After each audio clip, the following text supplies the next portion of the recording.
My wife pointed at the door. "Get out. I'm done wasting my life on you." Then she led her boyfriend inside. My mother-in-law threw an old suitcase at my feet. "Take your worthless bag and go." I picked up my 8-month-old daughter and walked away. When I opened the suitcase, I found $950,000 and a letter that changed everything. But before I begin, please like and subscribe to the channel. And we'd love to hear which part of the world are you joining us from. Let us know. Now, let's dive into today's story. The night Wesley Hartman's marriage ended, there was nothing dramatic about the weather. It was a cold Thursday evening in Maplewood, Ohio. Rain tapped against the kitchen windows in a slow, uneven rhythm. The furnace clicked on somewhere below the floor. The house smelled like warm formula and the lemon soap he used on the bottles. Upstairs, his 8-month-old daughter, Nora, had finally fallen asleep. It had taken 40 minutes.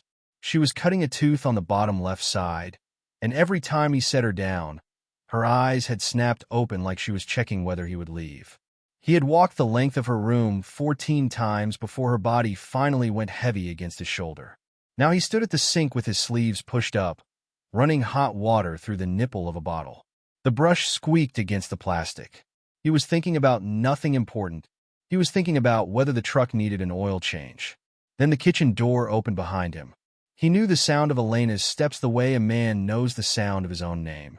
He did not turn around right away. "Wesley!" Something in her voice made him turn. His wife stood in the doorway with her arms at her sides. Her hair was pulled back. She had changed into a clean shirt. That was the part he noticed first, and it landed strangely in his chest. She had changed her clothes. She had made herself ready for this. She did not look angry. She looked prepared. Behind her stood her mother, Patricia Langley, in a wool coat still damp at the shoulders. And beside Patricia stood a man in a gray jacket with rain in his hair. Colton Hayes. Wesley had seen his face twice before. Once in a photograph on Elena's phone that she had swiped away too fast.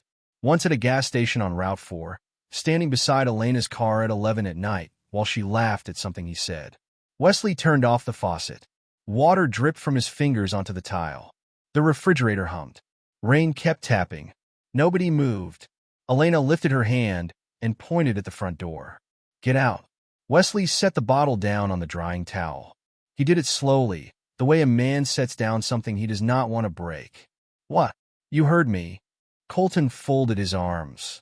He looked at the floor, then at the ceiling, then anywhere except at Wesley. He had the posture of a man who had been promised this would be quick. Patricia walked to the hallway closet. She pulled out the old brown suitcase that had belonged to Wesley's father, the one with the cracked handle, and carried it back into the kitchen. She dropped it near his feet. It landed with a flat, hollow sound. "Take your things," she said. Wesley looked at the suitcase. Then he looked at his wife. "You brought another man into our house." Elena sighed. It was a small, tired sound, and it was the most insulting thing she could have done. "You have been miserable to live with for years." That sentence almost made him laugh. Years. He thought about the winter the transmission went out, and he had picked up doubles at the plant for 2 months straight, coming home at 4 in the morning with grease under his nails, sleeping 3 hours, then getting up to make her coffee. He thought about the nights he had cooked because she came home from the salon too tired to stand. He thought about the last 8 months, about the 2 in the morning feedings, about the pediatric appointments where he was the only father in the waiting room, about learning how to swaddle from a video because the nurse's version never held. He thought about all of it in the space of one breath. Then he thought about Nora sleeping upstairs, and he decided he was not going to shout in this house tonight. "I'll leave," he said. Elena's shoulders dropped half an inch. Relief. She had expected a fight, and she was already congratulating herself for not getting one. "But Nora comes with me tonight." The relief left her face. "No. She needs her father. She needs her mother. Then you can see her tomorrow." Patricia stepped between them. She was a small woman with a hard mouth, and she had never once, in 6 years, called Wesley by his first name without something sharp attached to it. "You do not get to decide that." Wesley looked down at her. He kept his voice level. "You stop being part of this decision when you help my wife bring another man into our home." Patricia's chin came up. Colton shifted his weight and cleared his throat, and Wesley turned his head toward him for the first time. "Say something," Wesley said. Colton did not. You walked into a house with a baby sleeping in it. You stood behind her mother while she threw a suitcase at my feet. So say something. Colton's jaw moved. This isn't my business. You made it your business in a parking lot on Route 4. Elena's voice cut across the kitchen. Stop making yourself the victim. It came out loud. Too loud. Upstairs, the floorboards did not creak, and Wesley found himself listening for it, waiting to hear Nora wake and cry. And when she did not, something in him settled into a shape he did not recognize. He stared at his wife. He did not answer. That was the moment. Not the pointing. Not the suitcase. The moment was standing in his own kitchen with wet hands, looking at a woman he had shared a bed with for 6 years, and realizing there was nothing left inside him that wanted to explain itself to her. He walked past all 3 of them. The stairs were carpeted, so his steps made no sound. Nora's room was warm. The little lamp on the dresser threw soft yellow across the ceiling. She was on her back with her arms thrown up beside her head, fists loose, mouth open. Her chest rose and fell. He stood over the crib for maybe 5 seconds. He let himself feel it, all of it, one time so that he would not have to feel it again later. Then he got to work. He moved fast and quiet. Diaper bag, a full box of size 3 diapers, 2 cans of formula and the measuring scoop. Wipes, the infant thermometer. For sleepers, 2 pairs of pants, 3 shirts, the yellow hat, the teething gel from the top drawer, her blanket, and from the corner of the crib, the gray stuffed rabbit with one ear chewed flat, the one she could not sleep without. He zipped the bag. Then he slid his hands under his daughter and lifted her against his chest. She made a small noise and turned her face into his neck. He felt her breath on his collarbone. When he came down the stairs, the 3 of them were still in the kitchen doorway, arranged like people waiting for a photograph. Elena took a step forward. Wesley. He kept walking to the front door. Wesley, don't you dare. He shifted Nora higher on his shoulder and picked up the suitcase with his free hand. Patricia said something behind him about calling somebody. Colton said nothing at all. Wesley opened the door. Cold air came in off the porch, wet and clean, smelling of rain and the neighbor's cut grass. Elena stood in the doorway with the hall light behind her. You are going to regret taking her. Wesley stopped on the top step. Rain touched the back of his neck. He looked down at his daughter's head, at the fine dark hair, at the small hand that had found his shirt collar in her sleep and closed around it. Then he looked at his wife. No, Elena. He went down the steps toward his truck. I regret trusting you. He did not look back to see her face. He heard the door close before he reached the driveway, and that told him everything he needed to know about how much she wanted to stop him. The car seat was already in the back because it was always in the back because he was the one who drove Nora to daycare every morning. He buckled her in with hands that were steadier than they had any right to be. She did not wake. He sat behind the wheel for a moment without starting the engine. Rain ran down the windshield and broke the porch light into pieces. 6 years. A wedding in a church with a leaking roof. A honeymoon that was 4 days at a lake because that was what they could afford. A miscarriage in the 2nd year that he had never once heard her mention out loud again. A house with a mortgage he had refinanced twice. And a suitcase on the kitchen floor. He started the truck. In the back seat, Nora sighed in her sleep, the way babies do, like the world had asked her a question she was too tired to answer. It's all right, Wesley said quietly. We're going to be all right. He backed out of the driveway of the house he had paid for, and he did not look at it in the mirror.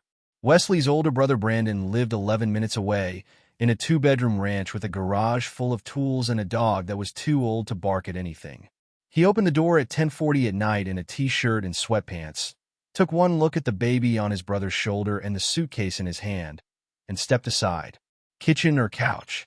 Couch. Brandon did not ask a single question for the first hour. He cleared the spare room. He pulled the old playpen out of the garage, wiped 10 years of dust off it, and set it up beside the bed. He made coffee neither of them drank.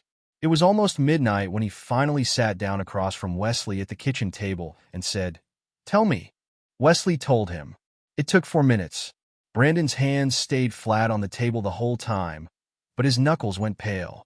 "In the house," Brandon said, "with Nora upstairs." Yes. And Patricia carried the suitcase. Yes. Brandon breathed out through his nose. You want me to say something useful, or you want me to say what I'm thinking? Useful. Then sleep. You look like hell. Wesley did not sleep much. The playpen was too low, and every time Nora shifted he woke up. Around for she started to fuss, and he made a bottle in his brother's kitchen in the dark, holding it under the hot tap the way he always did, testing the temperature on the inside of his wrist. She drank half of it with her eyes half closed and one hand pressed against his chin. He kept the house calm for her. That was the only thing he cared about in those first days. She was 8 months old. She did not understand why her crib was gone, or why the ceiling above her looked different, or why the room smelled like a stranger's laundry soap. Babies do not have words for that. They just get quiet in a way that is worse than crying. So he built the days around her. Same wake up, same bottle, same walk around the block in the stroller at 10, same nap, same daycare drop-off at Little Harbor on Wednesday and Friday, because breaking her routine would have been one more thing taken from her. Elena did not call the first night. She did not call the second. Instead, she posted.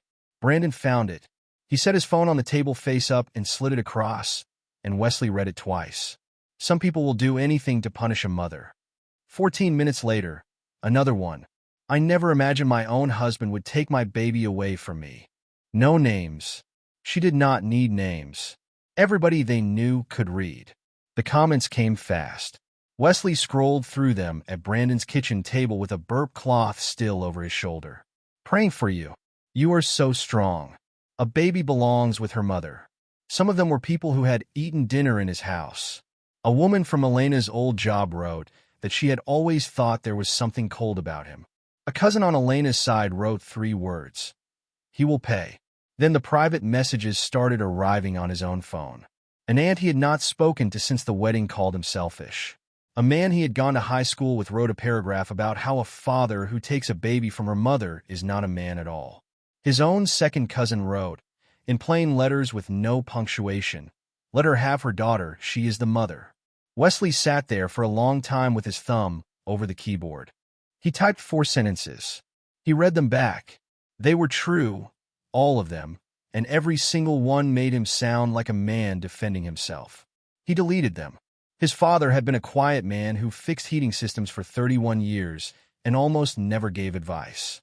But he had given Wesley one piece of it, at a family funeral of all places, when a great-uncle had been shouting about a will in a parking lot. When somebody is trying to make you angry in public, his father had said, don't give them evidence. Wesley put the phone face down on the table. You're not answering any of it? Brandon asked. No. They're going to think that means it's true. Some of them already think it's true.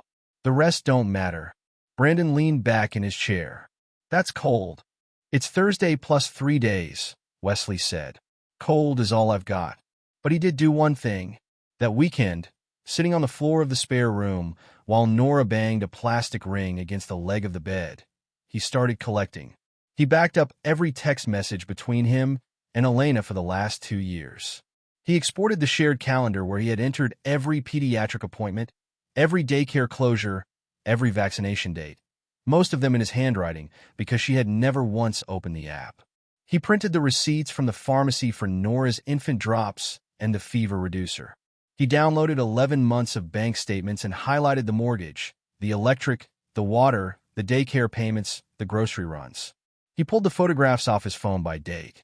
Nora at 3 weeks, asleep on his chest at 2 in the morning, timestamp 2:41 a.m. Nora at 5 months in the pediatrician's office with his hand steadying her back. Nora in the high chair with applesauce on her chin, and his own reflection in the window behind her. He put all of it into one folder and named it with the date. He did not know what he was building. It just felt like the only useful thing a man could do with his hands at 9 o'clock at night when he was too angry to sleep. Brandon stood in the doorway with a beer and watched him work. You know what this looks like? Tell me. It looks like a man getting ready for a war he hasn't been told about yet. Wesley did not look up from the screen. She threw my father's suitcase at my feet with a man standing behind her, he said. The war started Thursday. Nobody told her either.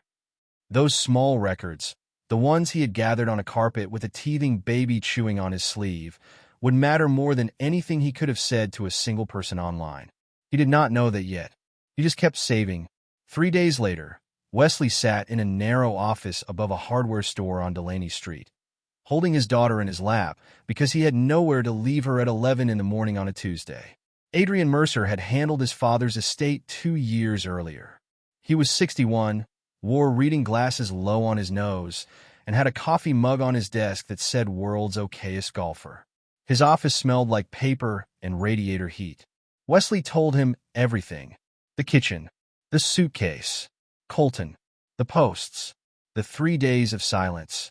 Adrian wrote almost nothing down at first. He listened with his hands folded. When Wesley finished, he took his glasses off and rubbed the bridge of his nose. "Let me be clear with you about something before we go one step further," Adrian said. "You did not kidnap anybody. You are the legal father.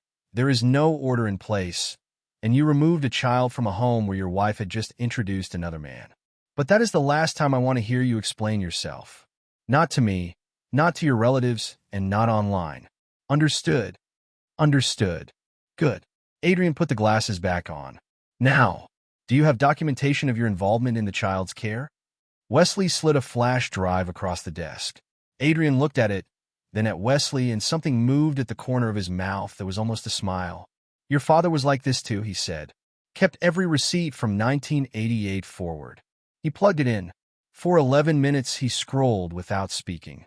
Nora got bored and started slapping the edge of the desk, and Wesley moved her to his other knee and gave her his keys, which she immediately tried to eat. Then Adrian stopped scrolling. He sat back.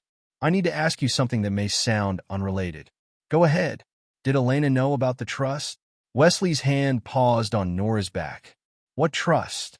Adrian looked at him over the glasses for a long moment. Then he stood, went to a gray filing cabinet in the corner, and came back with a folder that was thicker than Wesley expected. "Your father set up an investment account in your name. He funded it before your marriage.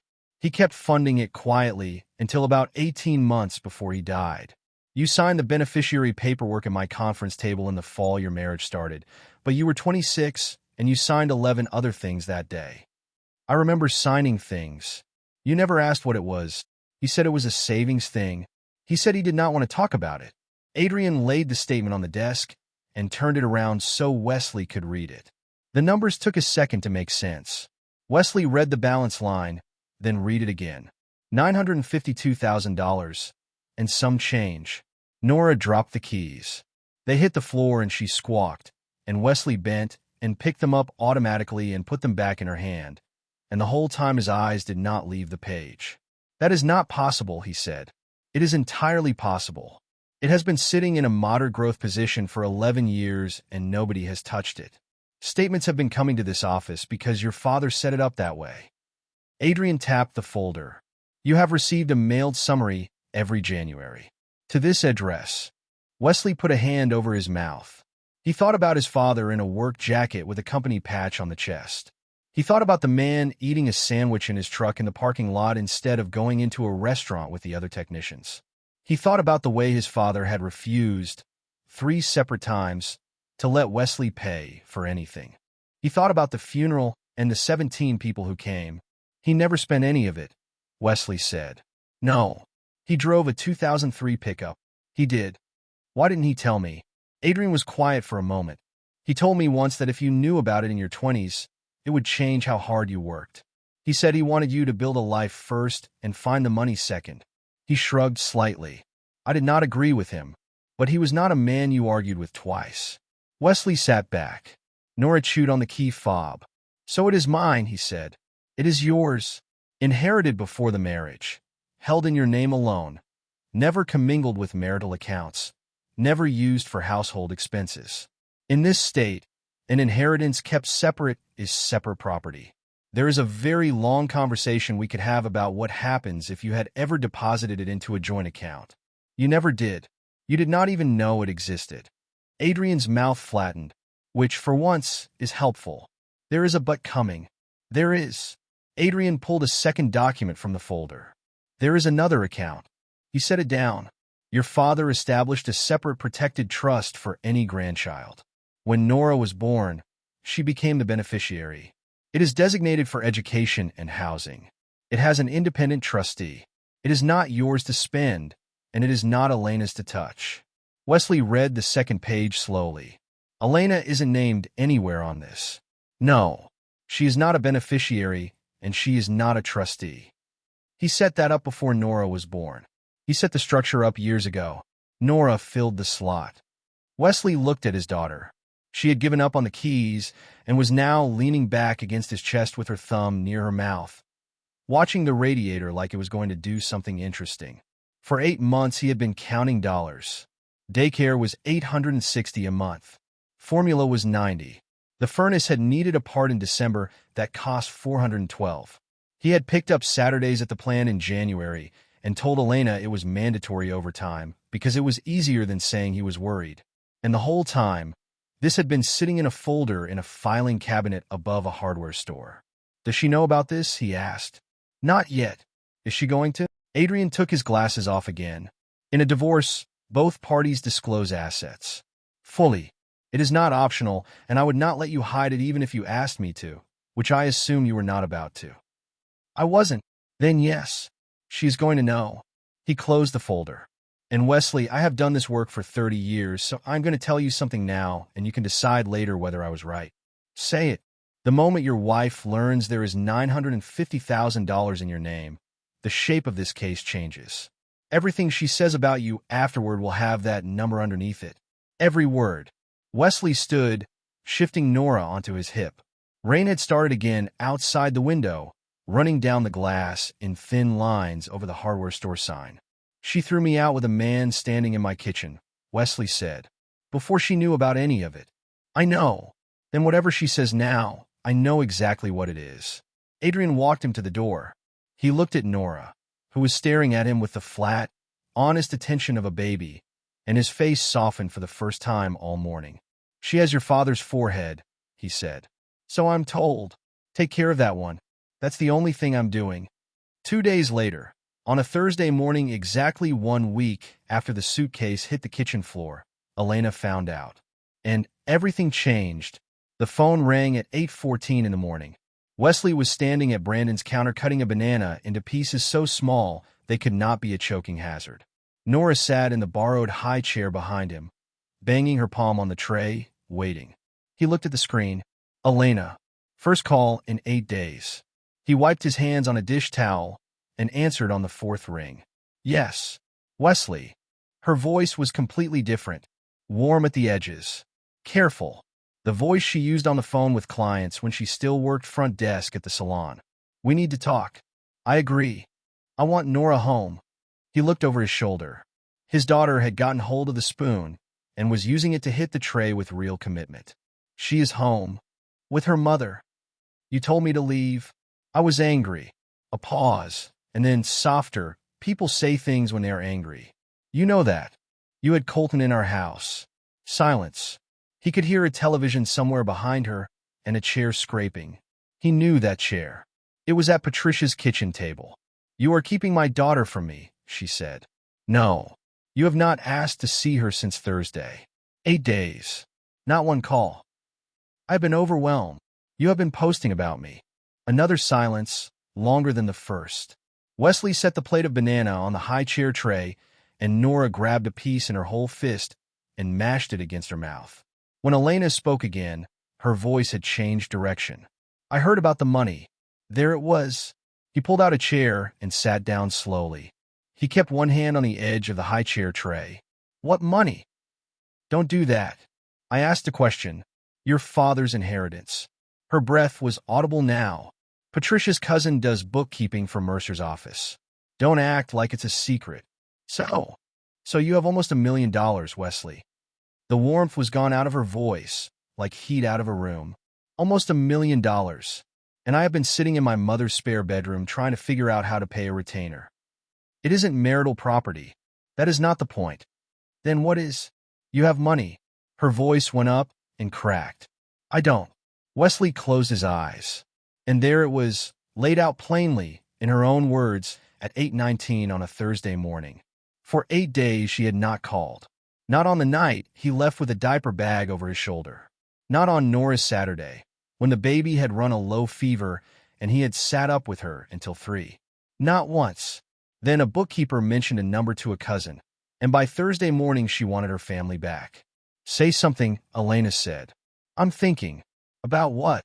About the fact that you did not ask how she is. What? Nora, in 11 minutes on this phone call, you have not asked how she is. You asked for her.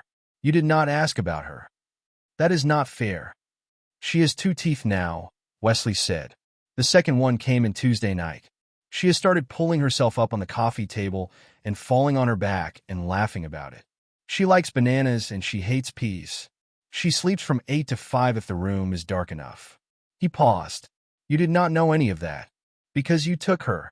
Because you didn't call. Elena's voice dropped into something flat and tired and much more honest than anything that had come before it. You always do this. You collect things people do wrong and you keep them. Yes, Wesley said. I do. He hung up. Then he sat in his brother's kitchen with a dish towel over his shoulder while his daughter shrieked happily at a piece of fruit, and he understood something with total clarity. This was not about reconciliation. It was about money. He called Adrian at 8:41. She knows, he said. How? Your bookkeeper has a cousin. The cousin is Patricia Langley. There was a pause on the line that had actual anger in it. That will be dealt with today. But it changes nothing legally. Wesley, listen to me. From this moment, everything with her goes through writing. No phone calls. She'll call anyway. Then let it ring and text her afterward. 1 line. Reference the call. State what she asked for. State your answer. Nothing angry. Nothing clever. Why? Because in about 5 weeks a judge is going to want to know who is reasonable and who is performing, Adrian said. Give him something boring to read. Wesley took his daughter out of the high chair and wiped banana off her chin with his thumb. Boring, he said. I can do boring. Elena filed for divorce 11 days later. The papers came to Brandon's address in a flat envelope, and Wesley read them standing in the driveway with the mailbox still open. Her petition described her as the primary caregiver of the minor child. It said that on the evening in question, the respondent had suddenly removed the child from the marital home without warning. It said he had restricted her access to their daughter. It requested temporary custody. It requested child support. And it asked the court to consider the respondent's financial assets when determining the parties' relative circumstances. There it was, in the 4th paragraph of the 5th page, dressed in legal language. Her attorney was a man named Grant Hollis, who advertised on a bench outside the courthouse. His argument was simple. The inheritance demonstrated that Wesley had greater financial resources and therefore greater capacity. Wesley had expected that. What he did not expect was how far Elena would go before they ever got in front of a judge. The post stopped being vague. A photograph appeared of Nora's empty crib, taken from the doorway, with a caption about a room that used to have a baby in it. It got 2,000 shares. Somebody made a graphic out of it. A woman Wesley had never met left a review on his employer's public page, saying that a man who takes babies from their mothers should not be trusted with machinery. His supervisor called him into the office about it, listened for 6 minutes, and then said, I've known you 9 years. Go back to work. Then Patricia called the daycare. The director, a woman named Renata Voss who had run Little Harbor for 22 years, phoned Wesley at 2:40 in the afternoon. I need you to know something happened here today, she said. A woman came in and asked to take Nora out early. She said she was the grandmother. Wesley's hand tightened on the phone. Did you let her? She is not on the authorization list. You filled that form out in November. I did not let her pass the front desk, and I told her the police would be called if she came back. A pause. I have to log it. Is that going to be a problem for you? No, Wesley said. Log all of it. Every detail. What time, what she said, who was present. Mr. Hartman, are you all right? I'm fine, Renata. Thank you for calling me first. He hung up and sat in his truck in the plant parking lot for 2 full minutes with his hands on the wheel and his jaw locked. Then he called Adrian and read him the whole thing in a flat voice, and Adrian said one word. Good. Good. Not good that it happened. Good that it is documented by a neutral third party with a 22-year license. Papers shuffled on the other end. Do not mention it to Elena. Do not mention it to anyone. We put it in front of the judge cold, at the right moment. The first hearing was on a Monday in a courtroom on the second floor with radiators that hissed and a clock that was 4 minutes slow. Wesley wore the gray suit he had bought for his father's funeral. He had gotten Nora to daycare at 7, and there was a small handprint of yogurt on his sleeve that he did not notice until he sat down. Elena came in at 8:55 in a soft blue cardigan with her hair down. She had not worn her hair down in 2 years. She sat beside Grant Hollis and pressed a tissue between her hands. Patricia sat in the second row directly behind her, chin lifted, coat folded across her lap. Colton was not there. Judge Warren Dembski was a heavy-set man in his late 50s with a voice that never rose. He read the file for 4 minutes without saying anything while the room sat in silence. Elena testified first. She cried. It was not fake, which was the strange part. Wesley watched her from 8 feet away and understood that she genuinely believed the story she was telling, and that this was somehow worse than lying. "I just want my baby back," she said. "I wake up, and the house is silent. I go into her room, and it's empty." Hollis walked her through it. Primary caregiver. Sudden removal. Emotionally distant husband. Fear. Wesley did not move. He kept his hands folded on the table and his eyes on the wall behind the bench, because Adrian had told him one thing in the hallway. "Whatever she says, your face says nothing." Judges watched the quiet one.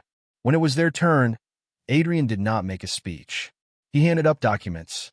Medical records from the pediatric office, listing Wesley Hartman as the accompanying parent at 9 of Nora's 11 appointments, including both emergency visits. Daycare communications from Little Harbor. 240 messages over 7 months. 211 of them to and from Wesley. The shared calendar, showing every vaccination date, every closure, every sick day, all entered under one account. Bank records showing the mortgage, the utilities, and the daycare tuition paid out of an account funded almost entirely by his paycheck. Photographs with time stamps. 12 of them, between midnight and 5 in the morning, spread across 7 months. And then, last, the messages from Elena herself. Adrian read 2 of them aloud, in the same tone he might have used to read a phone number. "Can you take Nora tonight? I need some time away." And, "You're better with her when she's sick. I can't deal with it." The courtroom got very quiet. The radiator hissed. Hollis stood and tried to explain them. Context, he said. Exhaustion. Postpartum strain. A mother reaching out for support from her husband is not evidence of anything except that she trusted him. It was a decent argument. Wesley almost respected it. Judge Dembski listened to all of it without changing expression. Then he set the papers down. "Mr. Hollis, I am not deciding today whether either of these people is a good person. I am deciding where an 8-month-old sleeps next month." He looked at the file again.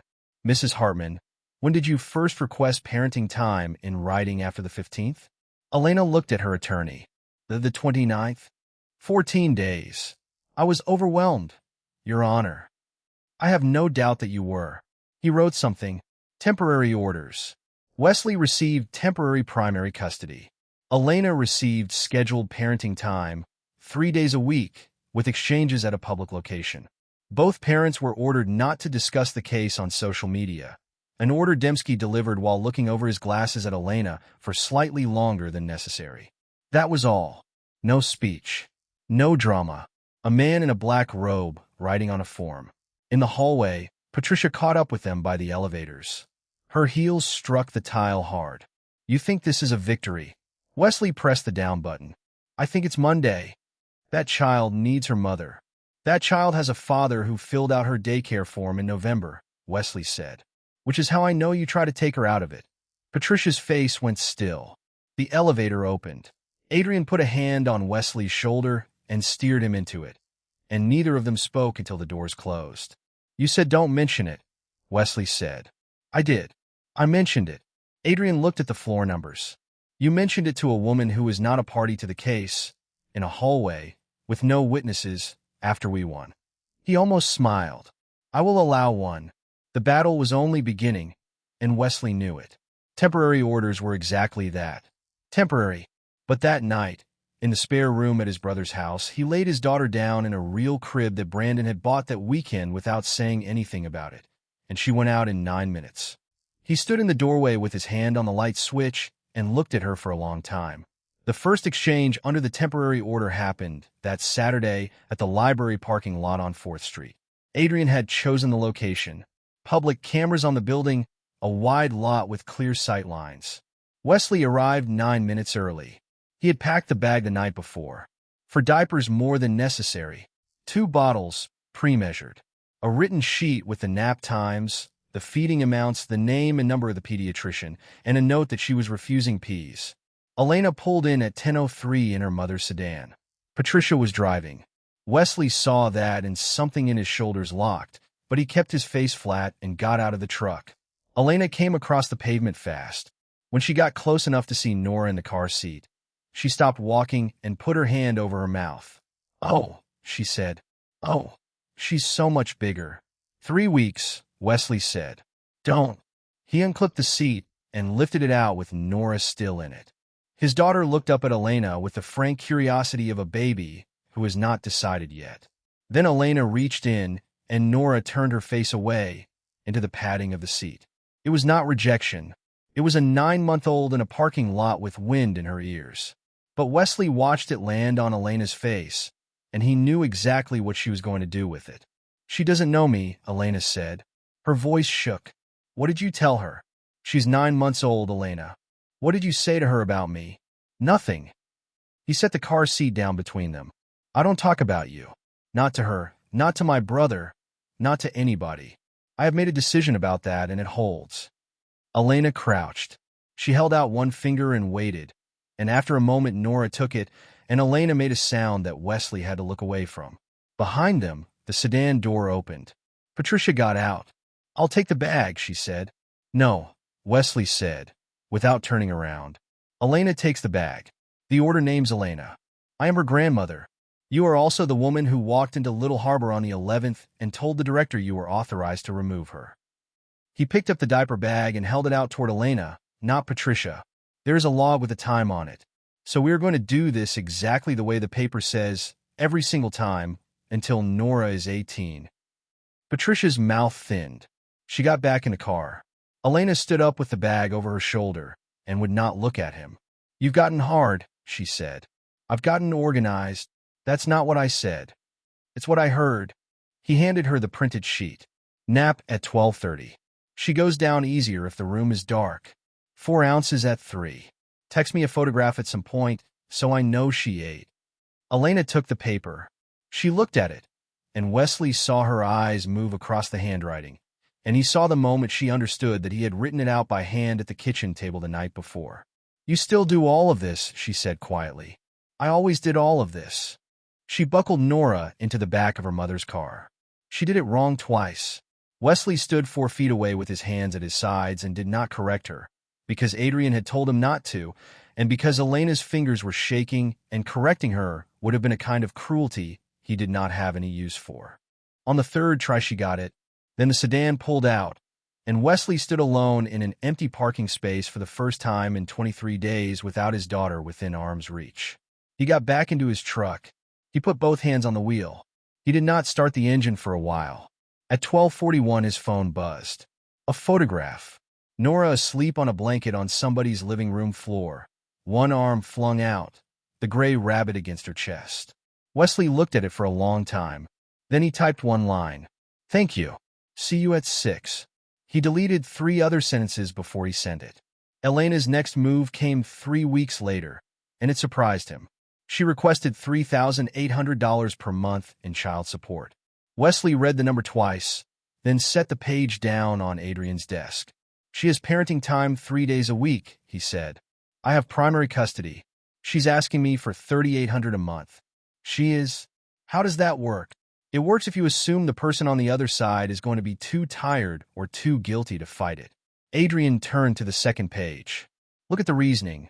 Hollis is arguing that your inheritance establishes an ability to pay far beyond your wage income, and that the child's standard of living should reflect the full resources available to the parent.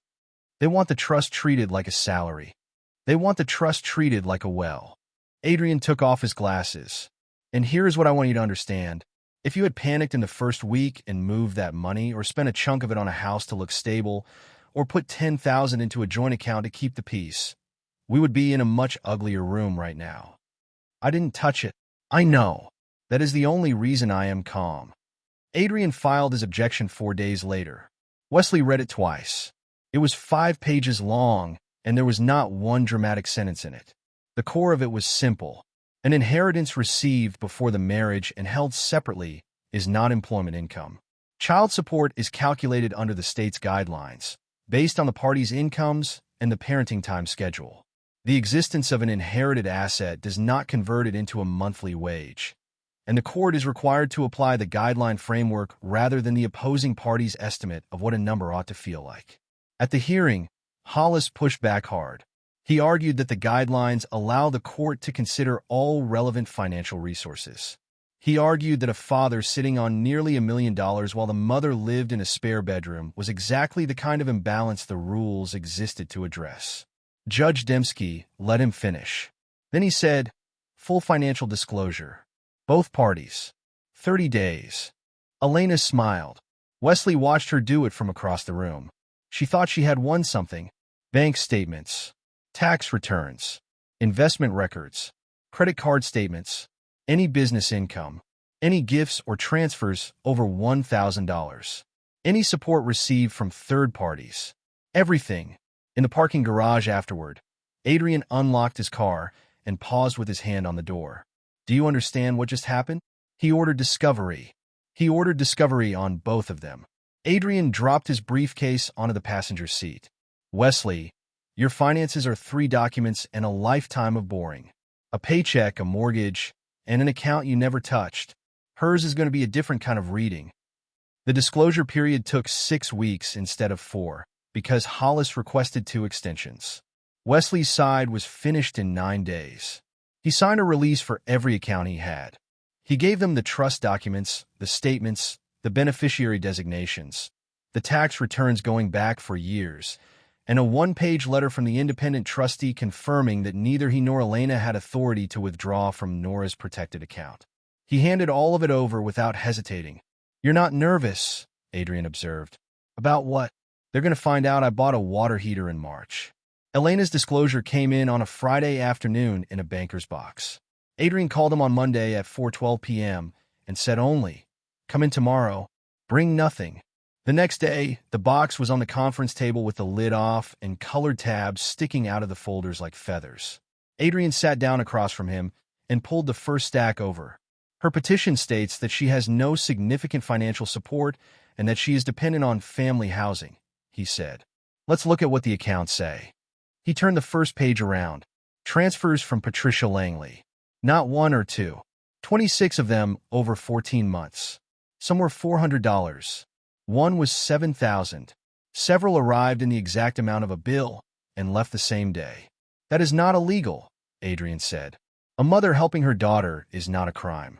It is only a problem because of what she told the court about her circumstances. He turned another page. Cash withdrawals.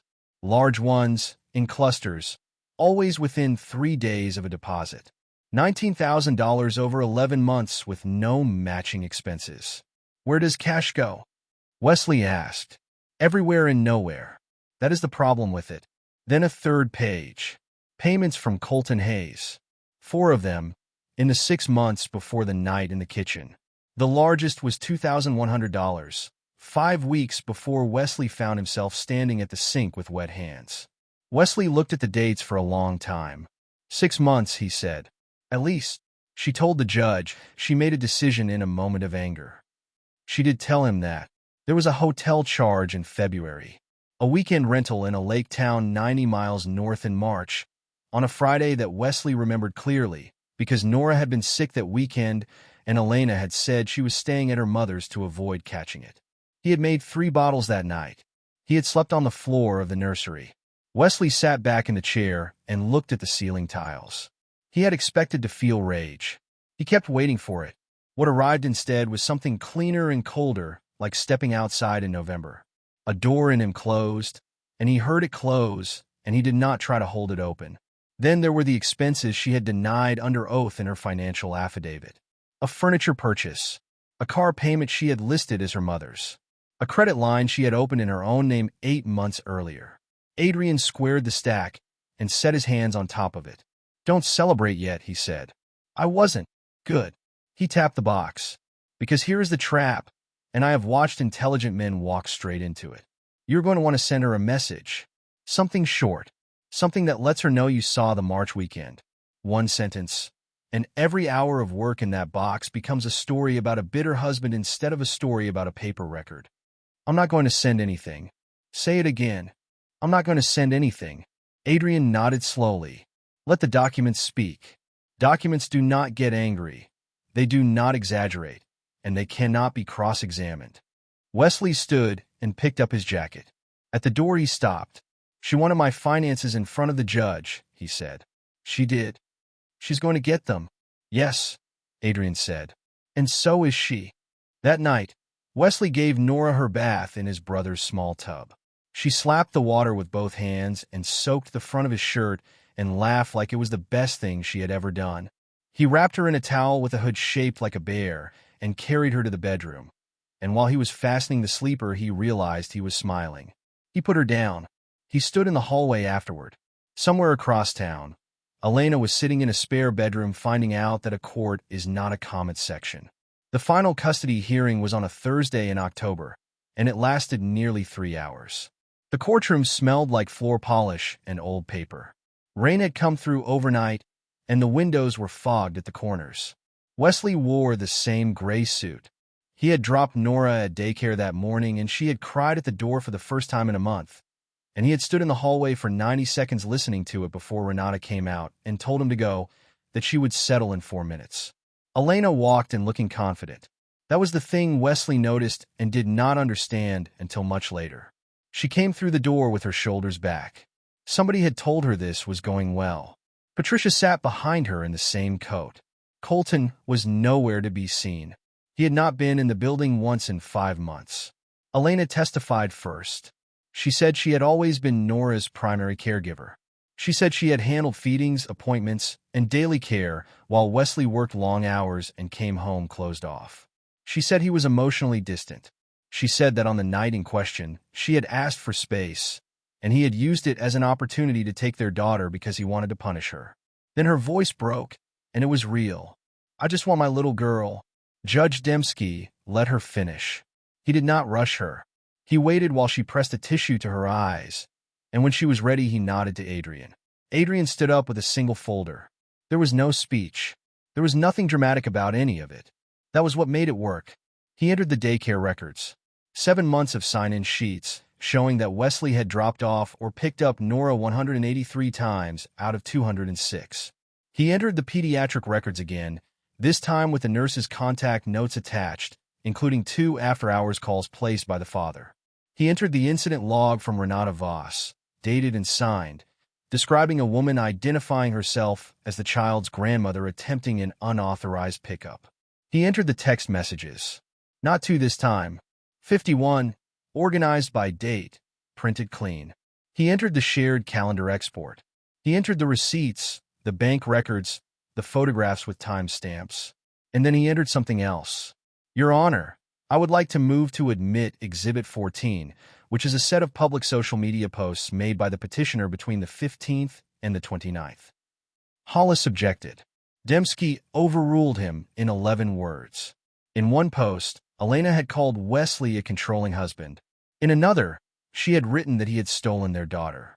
In a third, she had described sitting alone in an empty nursery on a Saturday night. Adrian laid a second page beside it. A hotel receipt and a location tag photograph, both from the same Saturday, 90 miles north, with Colton Hayes in the corner of the frame holding a paper cup. The judge looked at the 2 pages side by side for a long moment. "Mrs. Hartman," he said, "where was the child during this period?"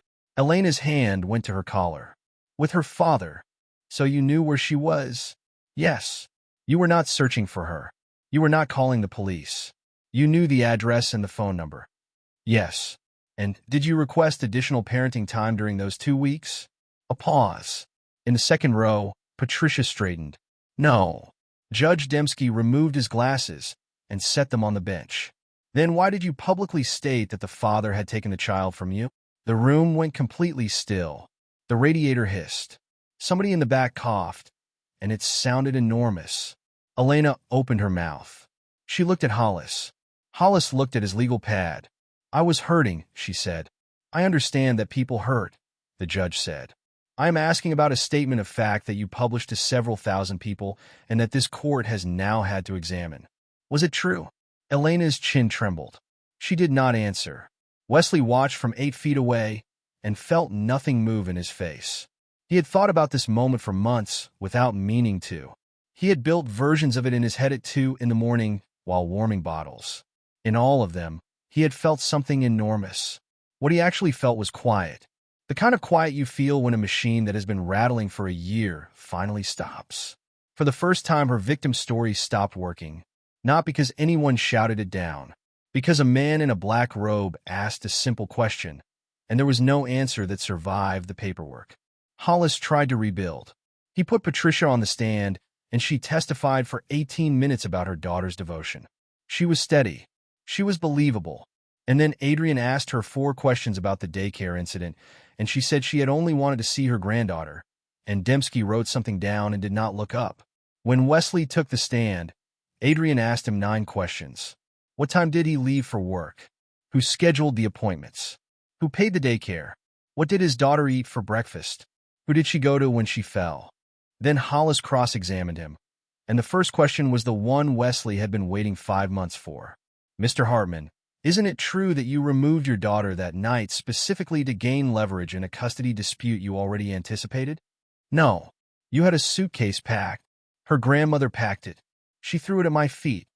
You took the child within 20 minutes of the argument beginning." "Yes." "Why?" Wesley looked at him. "Because there was a man in a gray jacket standing in my kitchen at 9 at night, and I did not know him, and my daughter was asleep upstairs. I was not going to leave an 8-month-old in a house with a stranger while everyone in it was that angry." He paused. "Ask me again in a different way if you want. The answer will be the same." Hollis moved on. At 12:40, Judge Dembski said he would issue a written decision within 10 days, and court was adjourned. In the hallway, Elena was standing near the window with her back to the room and her arms crossed tight. Patricia was talking to her in a low voice, and Elena was not responding. Wesley walked past them and did not stop. The written decision came in 9 days. Adrian called him at work and told him to come to the office at 5, and when Wesley got there, Adrian had already put on his coat and was standing behind his desk with the order in his hand. "Sit down." "I'd rather stand." "Then stand. I'm going to read the parts that matter." It started with the money. Elena had wanted Wesley's inheritance considered when calculating support. Adrian had never fought that. He had agreed, in writing, that Wesley's finances should be disclosed in full, and Wesley had disclosed them down to the water heater. But the same order that opened his records had opened hers. And the record showed that while telling the court she had no meaningful financial support, Elena had been receiving regular money from her mother and, for at least 6 months, from Colton Hayes. Hollis had tried to explain the transfers. He called them gifts. He called them temporary help. He said a woman in crisis should not be punished for accepting groceries from her family. The judge had written 3 sentences about that, and Adrian read them out slowly. The court did not find the petitioner's explanation of the undisclosed transfers persuasive. The affidavit filed by the petitioner was materially incomplete. The court has taken this into account in weighing the petitioner's testimony generally. "That last sentence," Adrian said, "is the most expensive sentence in this order. Once a judge writes that he is weighing your credibility differently, everything you said all year gets reread through it." The court ordered an updated financial disclosure from Elena within 30 days. Then came the results, and they were nothing like what she had expected. She was not awarded any interest in the inheritance. The court found it was separate property, received before the marriage, never commingled, never used for marital purposes. She was not given access to Nora's trust. The court noted that the trust was administered by an independent trustee, that neither parent could withdraw from it, and that it was designated for the child's education and housing. And the requested child support amount was rejected outright. The court calculated support according to the applicable income and custody factors under the state guidelines, based on the parties' actual incomes and the parenting time schedule, rather than treating an inherited asset as a personal account available to the petitioner. The number that came out the other end was less than a quarter of what she had asked for. And because Wesley held primary residential custody, the direction of some of it was not what Elena had imagined either. The court also ordered both parents to share certain child-related expenses, medical and daycare, in proportion to income. Elena had wanted his money. What she received was financial scrutiny. Then Adrian turned the page. Custody. Wesley put both hands on the back of the chair. Primary residential custody to the father. Regular parenting time to the mother, alternating weekends and one weekday evening, with a graduated schedule that would expand at 6 months and again at 12 if the terms were followed. But the court required Elena to follow a structured parenting schedule, with exchanges at a designated location and written notice for any change. The order cited the documented instability surrounding her household during the relevant period and her prior conduct regarding the child's daycare and public statements. No dramatic punishment, no speech from the bench, just consequences, real ones, written in plain language on a form with a case number at the top. Adrian set the order down. You won. Wesley looked at the paper for a while. It doesn't feel like winning. It never does. That is how you know it was a real case and not a story. Adrian picked up his briefcase. Go home. Where is home, by the way? Still your brother's? For now. Not for long, I suspect. Several weeks later, on a bright, cold afternoon, Wesley came out of the courthouse with the final decree folded in his inside pocket and Nora's diaper bag over his shoulder. Elena was standing at the bottom of the steps. She had cut her hair. She wore a coat he did not recognize, and she looked exhausted in a way that had nothing to do with sleep. There was a paper cup in her hand that she was holding for the heat, not the coffee. Wesley stopped 3 steps up. Traffic moved behind her on Delaney Street. A bus hissed at the corner. I hoped you'd come out this side, she said. You could have texted. You'd have said no. Yes. She laughed once, without any humor in it, and looked away down the street. I never wanted it to become this, she said. Wesley shifted the bag on his shoulder. The strap was worn soft where his hand always went. You told me to leave. I was angry. You brought Colton into our house. I know. You told everyone I took our daughter. Her eyes came back to him, and there was something desperate in them now. I know. You asked the court for money because you found out I had an inheritance. She looked down at the pavement. A pigeon moved between them, and neither of them looked at it. I needed help, she said. You needed control. She did not respond. The wind came up Delaney Street and pushed her hair across her face, and she did not fix it. When she spoke again, her voice was smaller. Do you know what my mother said to me last week? She said I mishandled it. Not that I hurt you, that I mishandled it. She turned the cup in her hands. That's what she thinks it was. A thing I handled badly. Wesley said nothing. I keep thinking about that night, Elena said. I stood in the kitchen and I thought, when he's gone, I'll finally be able to breathe. And then you were gone, and it was so quiet in that house I couldn't stand it. You had 8 days, Wesley said. You didn't call once. I thought you'd come back. I know. Everybody comes back. No, he said. They don't. She wiped under her eye with the side of her thumb. Then she straightened, and she asked the thing she had come to ask. Can we start over? Wesley looked at her. He thought about the woman she had been at 23, sitting on a tailgate at a lake with her shoes off. He thought about the second year and the loss, and the way he had held her while she shook and told her they had time. He thought about the March weekend 90 miles north and about a bottle warmed at 3 in the morning on a nursery floor. He let himself hold all of it for exactly as long as it took to breathe once. No. Her eyes filled. You don't forgive me? No. She seemed genuinely shocked, and that told him more about the last 6 years than anything else could have. I thought after everything, she said. I thought once it was over I will always cooperate with you when it concerns Nora, Wesley said. I will be on time. I will answer your messages about her within the day. I will not say one word against you in front of her, not when she is 4, and not when she is 14. If she gets sick on your weekend, you call me and I will come, and I will not make a single comment about it. He paused. But that is where it ends. Elena pressed her hand flat against her mouth for a moment. Then she lowered it. You're really done. Yes. Just like that. Not just like that, he said. You did it. Over months. In front of your mother, in front of a man in a gray jacket, in front of a judge, and in front of 2,000 people online. I only watched. She had no answer. There was not one. Wesley came down the last 3 steps and walked around her to the truck at the meter. He opened the passenger door. Nora was in her car seat in the back, awake, wearing a purple hat that was slightly too big. Brandon had picked her up from daycare and dropped her at the courthouse an hour earlier, and she had been eating crackers ever since, judging by the state of her coat.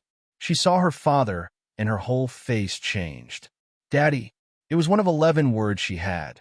She used it like a complete sentence. Wesley leaned in and touched her cheek with the back of his finger. Hey, bug. She grabbed his thumb with both hands. Elena had come a few steps closer. She stood on the sidewalk looking into the truck at her daughter, and for a moment her face was not calculating anything at all. It was just a woman looking at a baby in a purple hat. She's gotten so big, Elena said. You have her Friday, Wesley said. 5 o'clock. The library parking lot. I'll be there. Be on time. He straightened up and looked at his wife one last time across the roof of the truck. You wanted me gone. He closed the door. You got what you wanted. He walked around to the driver's side. He did not look at her in the mirror when he pulled out, and by the second traffic light he was not thinking about her at all. He was thinking about whether there was milk at the house and whether Nora's cough had come back. That was the part nobody tells you about the end of something. It does not feel like a door slamming. It feels like a Tuesday. A year later, Wesley Hartman's life looked nothing like it had the night a suitcase landed at his feet on a kitchen floor in the rain.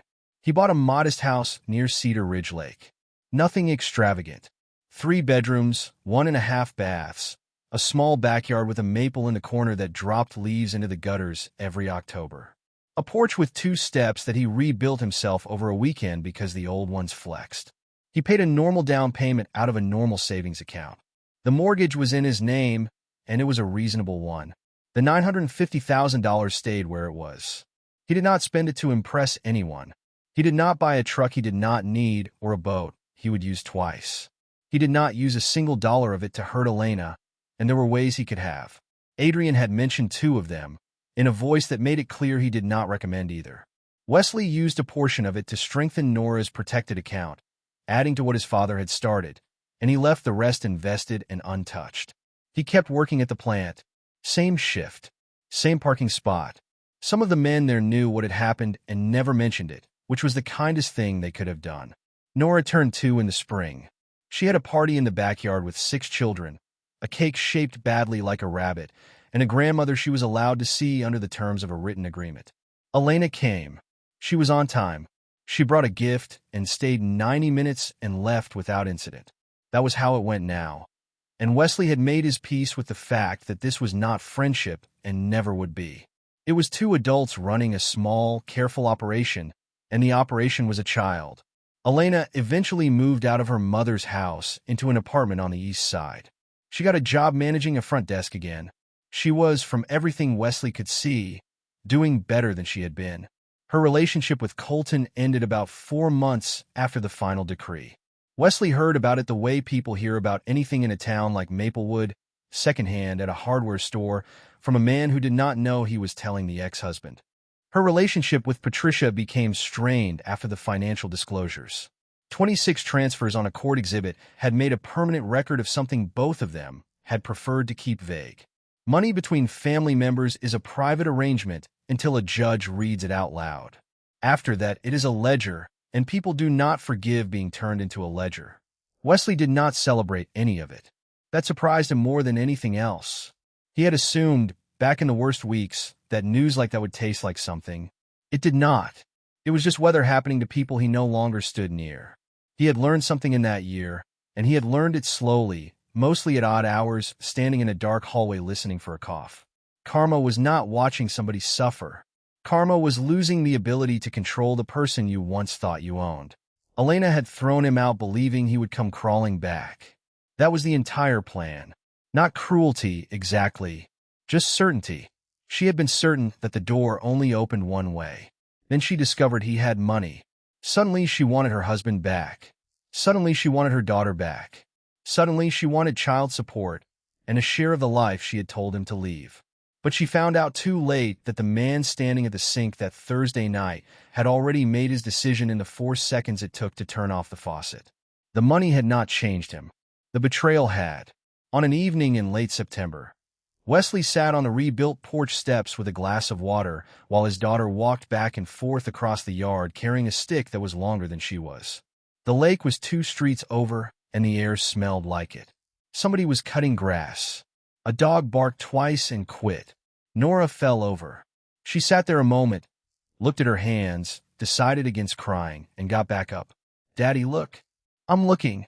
She held the stick up over her head with both arms, and the effort nearly tipped her backward. Wesley laughed out loud, in his own yard, on his own steps. He had lost a marriage. He had saved his relationship with his daughter. And when the court finally gave him the only thing he had ever actually wanted, which was stability for a girl who would never remember any of this, he stopped looking backward. Nora ran at him with the stick. He put the glass down and opened his arms. That was worth more than $950,000 ever could be.